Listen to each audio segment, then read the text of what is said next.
जुहार जय माँ Samalei Odia primary school YouTube channel को आपण मानकु समस्त को स्वागत। आज मैं वीडियो आनी 10 अगस्त 2026 सोमवार दिन तृतीय श्रेणी लेसन प्लान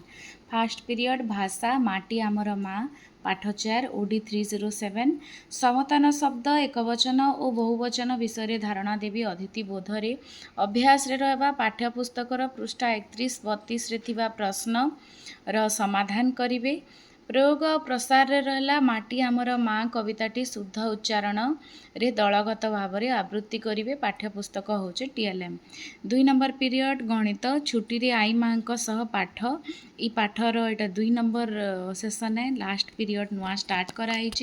M306 पिलाए दैनंदिन जीवन में व्यवहृत जोग और वियोग जेनता कि गणनर अभ्यास करेंगे अतिथि बोधरे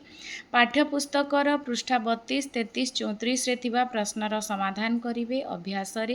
प्रयोग रहा और प्रसार रहा दैनंदिन जीवन में घटना गुड़ी को उदाहरण दे पिला सरल गणन जोग और वियोग पद्धति विषय धारणा देवी। आबाकस पाठ्यपुस्तक काठी गोड़ी मंजी हो टीएलएम 3 और 7 number period English learn English letter part 2 Chapter 2 EN 304 student will recite the poem of page number 33 question number 4 hope a little after me with proper action and pronunciation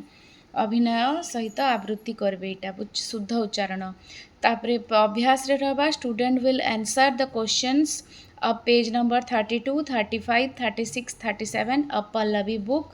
तापरे होचे अदिति प्रयोग प्रसार रहा encourage students to recite the poem hope a little group wise with proper pronunciation and action Pallavi book हो TLM 4 number period शारीरिक शिक्षा साडो ball खेल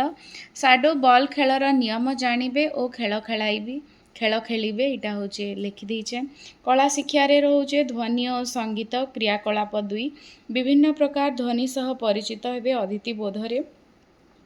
आ बाकी से लिखी पाठ्यपुस्तकर पृष्ठा 48 रे थिबा क्रियाकलाप 2 रे थिबा खाली स्थान रे लिखिबे इंद्रधनु बही आ मोबाइल ध्वनि सहित परिचित जेन हेबे हेते लगी टीएलएम दे दीचे तापरे 6 नंबर पीरियड परिवेश पर्वपर्वाणी पालन पाठ 3 E303 पाठ 3 पर्वपर्वाणी पालनर पुनरालोचना करिबिन पालन नाय लिखी पालन लिखि दोचे पुनरालोचना करी चैप्टर सरीगला नेक्स्ट चैप्टर निके जिमी तो हेतिर लगी लास्ट पीरियड 6 नंबर पीरियड तो यहाँ आउ थे पुनरालोचना कराई आपण मैंने यहाँ देखिपुन 10 अगस्त 2026 सोमवार दिन तृतीय श्रेणी लेसन प्लान वीडियो भल लगला बोले लाइक शेयर कमेंट और सब्सक्राइब करबे। अशेष अशेष धन्यवाद।